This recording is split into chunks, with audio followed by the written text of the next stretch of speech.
तो गाइस कैसे हैं आप सब लोग। द बर्निंग स्वॉर्ड के एपिसोड 151 के साथ हाजिर हो। तो लास्ट एपिसोड के एंड पे हमने देखा था कि हमारा किन्नन जो होता है बहुत ही बुरी तरह से जख्मी होता है, क्योंकि वहां पर मास्टर गानफा जो होते हैं अपना पांच उसकी बॉडी के आर पार कर देते हैं और साथ ही उसे उठाकर ग्राउंड के ऊपर पटक देते हैं। तो मास्टर गानफा कहता है कि तुम सभी लोग मेरी नजर में सिर्फ और सिर्फ चिड़िया हो। तो ये देखकर लिली और किन्नन के फादर दोनों उसके ऊपर अटैक करने के लिए आगे बढ़ते हैं, उसे मारने के लिए आगे बढ़े होते हैं। जबकि मास्टर गानफा कहता है कि तुम लोग भी मेरी नजर में चिंटी से ज्यादा कुछ भी नहीं, और साथ ही वो दोनों के ऊपर अटैक करते हैं। जब वो दोनों के ऊपर अटैक करते हैं तो वो दोनों जाकर पीछे दीवार के साथ टकराते हैं और वो दोनों भी वहीं पर बेहोश हो जाते हैं। ये देखकर बाकी के सभी लोग बहुत ज्यादा घबरा जाते हैं और कहते हैं कि सब कुछ खत्म हो गया, सब कुछ खत्म हो गया, अब हम लोग यहाँ पर मरने वाले हैं, जी तो हमें भी मार डालेगा। क्योंकि मास्टर गानफा वहां पर जोर जोर से हंस रहे होते हैं और कहता है कि अब मैं यहाँ पर इस पूरे के पूरे डेजर्ट का किंग बन जाऊंगा, और साथ ही ना सिर्फ इस डेजर्ट का बल्कि इस पूरी दुनिया का किंग बन जाऊंगा। एक बार मुझे यहाँ पर सारी की सारी ब्लड लाइन की पावर्स मिल जाए, अब मैं तुम सभी लोगों का गार्ड हूँ, चलो जल्दी से मेरे सामने घुटने टेक। और वो सभी लोग उसके सामने घुटने टेक देते हैं। और यहीं पर एक बंदा जो होता है वो अंधी बच्ची को भी कह रहा होता है कि अपने घुटने टेको, ये हमारा गार्ड है, ये अब हमारा गार्ड है। जबकि किन्नन की तरफ दिखाता है कि वो बहुत ही बुरी तरह जख्मी होता है। बॉडी के अंदर होल होने के बाद कौन जिंदा बचता है, तो वो सोच रहा होता है क्या मैं यहाँ पर मरने वाला। मास्टर किन्जान से कहता है क्या मैं मर जाऊंगा।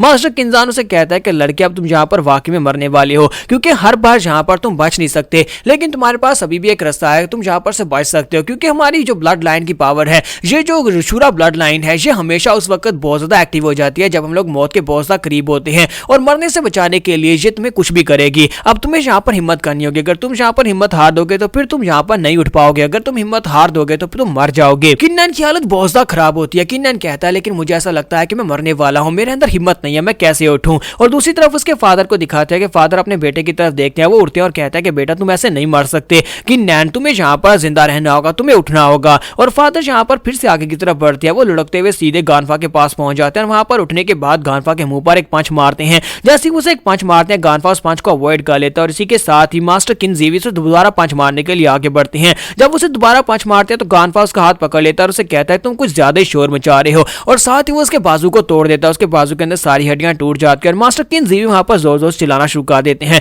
तो गानफा उसे किक मारता है, जिससे मास्टर किनजीवी उड़ते हुए काफी दूर जाकर गिर रहे होते हैं। जब ऊपर से नीचे की तरफ गिर रहे होते हैं, इसी के साथ ही गानफा अपनी एक तलवार को एनर्जी से कंट्रोल करते हुए सामने की तरफ फेंकता है, और वो तलवार मास्टर किनजीवी की बॉडी के आर पार हो जाती है। और इसी के साथ ही मास्टर किनजीवी जो होते हैं वो जख्मी होकर ग्राउंड के ऊपर गिरते हैं, और किन्नन कुछ देखने के बाद बहुत बड़ा झटका लगता है। किन्नन इसी के साथ अपनी पास की सारी की सारी मेमोरीज को याद करता है कि उसके फादर उसके साथ किस तरह अच्छा बिहेव किया करते थे। तो किन्नन को जैसे वहां पर उसकी सारी की सारी मेमोरीज याद आती है, इसी के साथ ही वो उठकर खड़ा हो जाता है। जैसे वो उठकर खड़ा होता है, उसकी शूरा ब्लड लाइन की पावर एक्टिवेट हो जाती है और उसे यहाँ पर एक नई पावर देती है, जिसके साथ उसकी पावर लेवल्स बहुत ज्यादा बढ़ जाती है, और एक जबरदस्त चीख मारने के साथ वो बेजर्क मूड में चला जाता है। मास्टर किन्जान उसे कहते हैं कि लड़के तुम इस वक्त बेजर्क मूड में चले गए, तुम्हें जल्दी से होश में आना होगा। अगर तुम यहाँ पर इसी बेजर्क मूड में रहे तो यहाँ पर सभी लोग खतरे में पड़ जाएंगे, क्योंकि तुम सभी लोगों के लिए खतरा बन जाओगे। जबकि हमारा किन्नन उसकी बात नहीं सुन पा रहा था। तो किन्नन अपनी तलवार उठाता और गानफा से कहता है कि तुम्हें मरना होगा, और गानफा ये सब कुछ देखकर बहुत ज्यादा खुश हो रहा था। उसे लगता है कि शूरा ब्लड लाइन की पावर्स बहुत ज्यादा अमेजिंग है और ये पावर कभी उसकी हो जाएगी। मास्टर गानफा उसके ऊपर अटैक करने के लिए आगे बढ़ते और कहते हैं कि अब मुझे यहाँ पर पता चल गया है कि ये ब्लड लाइन की पावर क्या कर सकती है। अगर तुम्हारी ये शूरा ब्लड लाइन की पावर मुझे मिल जाती है तो फिर मुझे इस दुनिया में किसी से डरने की जरूरत नहीं है।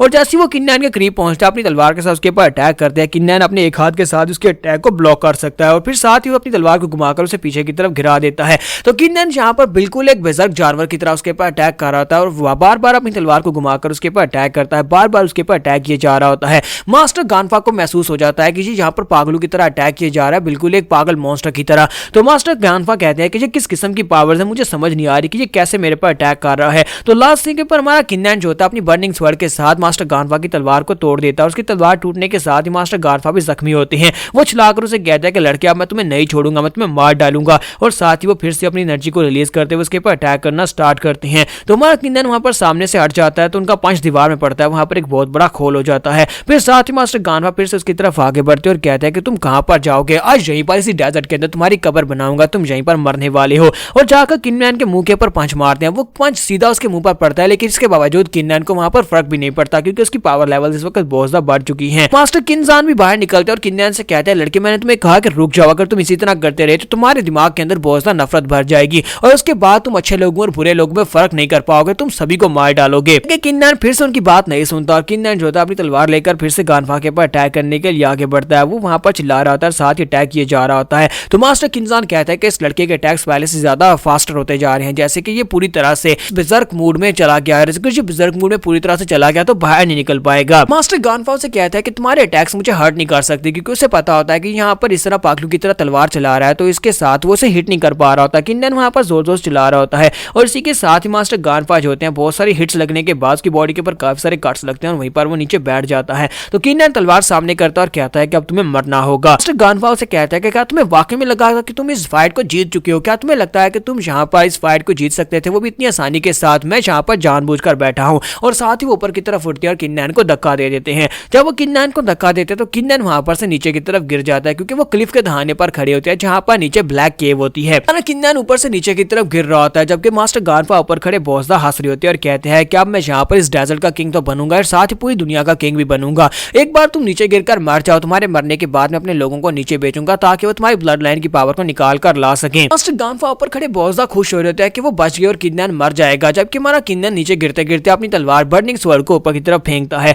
वो तलवार को ऊपर की तरफ फेंकता है तो बड़ी तेजी के साथ ऊपर की तरफ जाती है और सीधी जाकर मास्टर गानफा गले के आर पार हो जाती है। जैसी वो तलवार उसके गले के अंदर धंसती है, मास्टर गानफा कहते हैं ऐसा कैसे हो सकता है, मैं यहाँ पर नहीं मर सकता। और इसी के साथ ही गानफा भी ऊपर से नीचे की तरफ गिर जाता है, वो भी उसी क्लिफ के अंदर गिर जाता है, यानी ड्रैगन केव के अंदर गिर जाता है। दोनों वहां पर नीचे ग्राउंड की तरफ गिरे होते हैं, जबकि हमारा किन्नन ऊपर की तरफ देख रहा होता है। वो क्लिफ बहुत ज्यादा गहरी होती है और उसके ऊपर ब्लैक कलर का मैटर भी होता है, जो कि ब्लैक कलर का धुआं से कवर किया होता है। किन्नन ऊपर की तरफ देखकर अपने फादर का नाम पुकार रहा था, लेकिन अफसोस कि वो फादर को दोबारा नहीं मिल पाएगा। इसी के साथ किन्नन ग्राउंड के ऊपर गिरता है। गिरने के बाद अगले दिन जब वो उठता है तो उठने के बाद वो कहता है कि ये क्या हो रहा है, यहाँ पर कुछ भी याद नहीं आ रहा। मुझे इतना पता है कि गानफा ने मुझे ऊपर से धक्का दे दिया था, उसके बाद क्या हुआ, उसके बाद क्या मैं यहाँ पर नीचे गिरकर सर्वाइव कर गया हूँ। फिर साथ ही उठकर साइड के ऊपर देखता है, उसे वहां पर गानफा की डेड बॉडी दिखाई देती है। गानफा मर चुका होता है। किन्नन कहता है लगता है कि मैंने उस वक्त तलवार को फेंका था और तलवार फेंककर इसको मार दिया और ये तो मर चुका है। तो मास्टर किन्जान उसे कहते हैं कि लड़के शुक्र करो तुम जिंदा हो, तुम बहुत ज्यादा लकी हो जो तुम इतनी ऊंचाई से गिरने के बाद भी बच गए हो, मरे नहीं हो। किन्नन उसे कहता है कि मास्टर किन्जान आपके इस बात का क्या मतलब है, लगता है कि आपको डिसअपॉइंटमेंट हो रही है कि मैं इतनी ऊंचाई से गिरकर मरा नहीं। तो मास्टर किन्जान उसे कहते हैं बेवकूफ लड़के, मैं तुम्हें ये याद दिला रहा हूँ कि ये केव कितनी ज्यादा गहरी है, इस खाई के अंदर गिरने के बाद तुम बाहर नहीं निकल सकते। तुम ऊपर देख रहे हो, जहां पर से ऊपर तुम्हें इसका तला दिखाई नहीं दे रहा होगा, इसका क्लिफ दिखाई नहीं दे रहा होगा, क्योंकि वहां पर ब्लैक कलर का मैटर है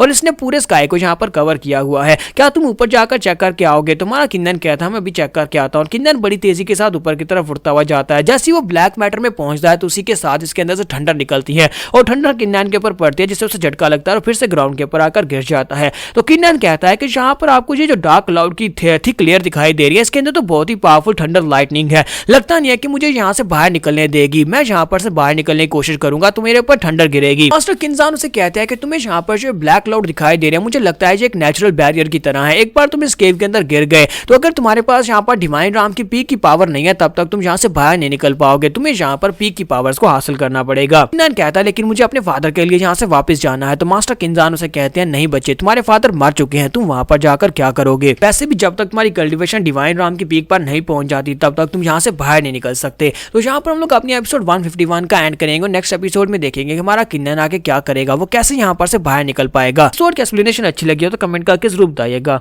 वीडियो को लाइक करना मत भूलिएगा। Thank you.